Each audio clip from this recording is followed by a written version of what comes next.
नमस्कार दोस्तों, मैं इस क्लास में आपका स्वागत है। इस वीडियो में कक्षा 10th का हिंदी पार्ट 2 आपका परंपरा का मूल्यांकन, उसके बारे में बात करने से पहले करना चाहे चैनल पर नया तो कृपया चैनल को सब्सक्राइब कर लीजिए, क्योंकि इस तरह का वीडियोस पाते रहते हैं। आपका एक्सरसाइज 7 होगा। चलिए, पहला क्वेश्चन आपके सामने दिया गया है। हमारी राष्ट्रीय आवश्यकता क्या है? हमारी राष्ट्रीय आवश्यकता क्या है? इसका जो आंसर हो जाएगा होगा आपका समाजवाद। समाजवाद। क्वेश्चन नंबर नेक्स्ट दिया आपका टू नंबर क्वेश्चन में दिया गया है। साहित्य की परंपरा का पूर्ण ज्ञान किस व्यवस्था में संभव है? साहित्य की परंपरा का पूर्ण ज्ञान किस व्यवस्था में संभव है? इसका जो आंसर हो जाएगा होगा आपका समाजवादी व्यवस्था। समाजवादी व्यवस्था। क्वेश्चन नंबर नेक्स्ट आपका दे थ्री नंबर क्वेश्चन में दिया गया है। समाजवादी व्यवस्था की संस्कृति से नाता नहीं तोड़ती। समाजवादी व्यवस्था की संस्कृति से नाता नहीं तोड़ती। इसका जो आंसर हो जाएगा होगा आपका प्राचीन संस्कृति। प्राचीन संस्कृति। क्वेश्चन नंबर नेक्स्ट आपका दिया फोर में दिया है। प्रगतिशील आलोचना का विकास किससे होता है? प्रगतिशील आलोचना का विकास किससे होता है?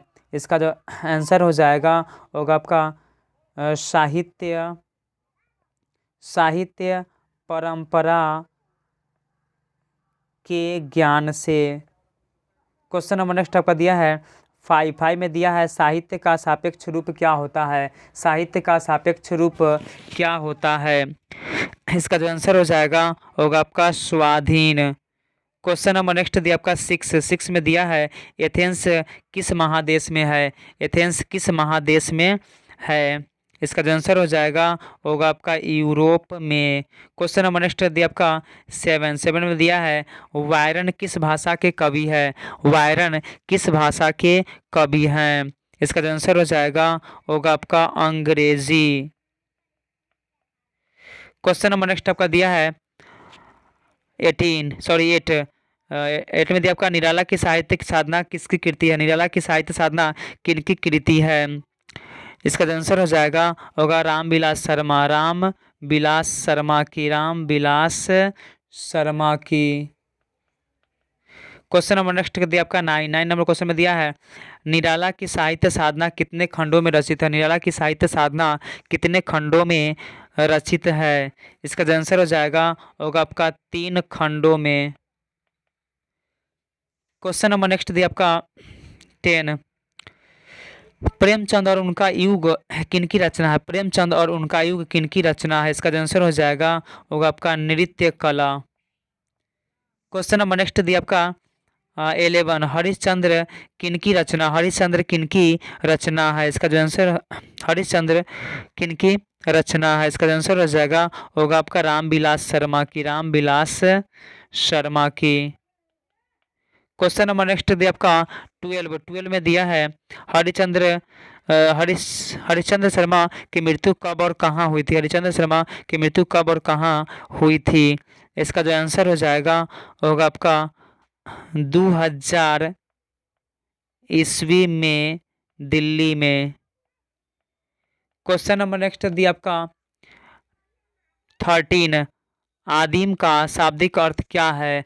आदिम का शाब्दिक अर्थ क्या है? इसका जो आंसर हो जाएगा हो जाए आपका अति प्राचीन। अति प्राचीन। क्वेश्चन नंबर नेक्स्ट दिया आपका 14 में दिया है। तार सप्तक कितने कवियों की कविताएं संग्रहित है? तार सप्तक में कितने कवियों की कविताएं संग्रहित है? इसका आंसर हो जाएगा होगा आपका 7। क्वेश्चन नंबर नेक्स्ट दिया आपका 15 में दिया है।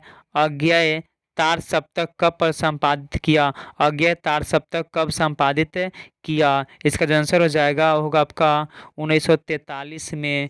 क्वेश्चन नंबर नेक्स्ट दिया आपका 16 में दिया आपका रामविलास शर्मा को किस कृति के लिए साहित्य अकादमी पुरस्कार प्राप्त हुआ? रामविलास शर्मा को किस कृति के लिए साहित्य अकादमी पुरस्कार प्राप्त हुआ? इसका जो आंसर हो जाएगा वो आपका निपला की साहित्य साधना। साहित्य साधना। क्वेश्चन नंबर नेक्स्ट दिया आपका 17 में दिया है। हिंदी में जीवनी साहित्य को एक नया आयाम किसने दिया? हिंदी में जीवनी साहित्य को एक नया आयाम किसने दिया? इसका जो आंसर हो जाएगा होगा आपका रामविलास शर्मा ने, रामविलास शर्मा ने। क्वेश्चन नंबर नेक्स्ट दिया आपका 18 में दिया है, हिंदी आलोचना को वैज्ञानिक दृष्टिकोण प्रदान करने का श्रेय किनको प्राप्त है। हिंदी आलोचना को वैज्ञानिक दृष्टिकोण प्रदान करने का श्रेय किनको प्राप्त होता है। इसका जो आंसर हो जाएगा होगा आपका रामविलास शर्मा को, रामविलास शर्मा को। क्वेश्चन नंबर नेक्स्ट दिया आपका 19 में दिया है, साहित्य के विकास में प्रतिभाशाली मनुष्यों की तरह किनकी विशेष भूमिका होती है। साहित्य के विकास में प्रतिभाशाली मनुष्यों की तरह किनकी विशेष भूमिका होती है। इसका जो आंसर हो जाएगा होगा आपका धर्म की। क्वेश्चन नंबर नेक्स्ट दिया आपका 20 नंबर क्वेश्चन में दिया आपका सोवियत संघ के लोग हिटलर विरोधी संग्राम को किस तरह की संग्राम की संज्ञा देते हैं। सोवियत संघ के लोग हिटलर विरोधी संग्राम को किस तरह के संग्राम की संज्ञा देते हैं। इसका जो आंसर हो जाएगा वो हो जाएगा आपका महान राष्ट्रीय संग्राम। क्वेश्चन नंबर नेक्स्ट दिया आपका 21 दिया, हमारे देश की संस्कृति में किन दो महान साहित्य ग्रंथों का अलग कर देने से हमारे साहित्य की आंतरिक एकता टूट जाएगी। हमारे देश की संस्कृति में किन दो महान साहित्य ग्रंथों की अलग कर देने वाले साहित्य की आंतरिक एकता टूट जाएगी। इसका जो आंसर हो जाएगा होगा आपका रामायण और महाभारत, रामायण और महाभारत। क्वेश्चन नंबर नेक्स्ट दिया आपका 22 में दिया है, राष्ट्र के गठन में इतिहास का कौन सा प्रभाव बहुत बड़ी निर्णायक हो सकती है। राष्ट्र के गठन के इतिहास में कौन सा प्रभाव बहुत बड़ी निर्णायक हो सकती है। इसका जो आंसर हो जाएगा होगा आपका लौकिक प्रवाह। क्या होगा आपका लौकिक प्रवाह। क्वेश्चन नंबर नेक्स्ट आपका दिया है 23 नंबर क्वेश्चन में दिया गया है, दूसरों की नकल करके लिखा गया साहित्य कैसा होता है। दूसरों की नकल करके लिखा गया साहित्य कैसा होता है। इसका जो आंसर हो जाएगा वो हो जाएगा आपका अधम। क्वेश्चन नंबर नेक्स्ट दिया आपका 24 में दिया है, जारशाही किस देश में थी। जारशाही किस देश में थी। इसका जो आंसर हो जाएगा होगा आपका फ्रांस में। क्वेश्चन नंबर नेक्स्ट दिया है आपका 25 में दिया है, अपव्यय का शाब्दिक अर्थ क्या। अपव्यय का शाब्दिक अर्थ क्या है। इसका जो आंसर हो जाएगा होगा आपका फिजूल खर्ची। ये क्वेश्चन लास्ट था। उम्मीद है वीडियो पसंद है, वीडियो को लाइक करिए, शेयर करिए, कमेंट करिए। चैनल पर नया तो कृपया चैनल को सब्सक्राइब कर लीजिए क्योंकि इस तरह का वीडियोस पाते रहते हैं।